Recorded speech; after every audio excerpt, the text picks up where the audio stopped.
আজ থেকে মাধ্যমিক পরীক্ষার শুরু, তাই সকাল সকাল শাড়ি পরেই রেডি হয়ে গেছিলাম। শাড়িটা হ্যান্ডলুমের শান্তিপুর থেকে নেওয়া আর ব্লাউজটা শান্তিনিকেতন থেকে। আমার প্রথম স্কুলে মাধ্যমিক পরীক্ষার এই কটা দিন রোজ শাড়িই পরে যেতাম, তাই ভাবলাম এই কটা দিন চেষ্টা করবো শাড়ি পরার।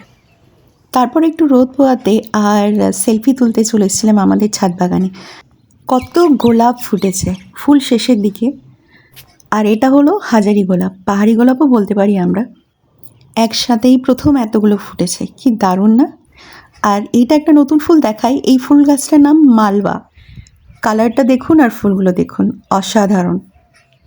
যখনই সময় পাই কিছুটা সময় এদের সাথেই কাটানোর চেষ্টা করি। বাড়ি থেকে বেরিয়ে পড়েছি, বাইরে ভালোই ঠান্ডা আছে, তাই একটা স্টোল আর একটা হালকা জ্যাকেট পরে নিয়েছি।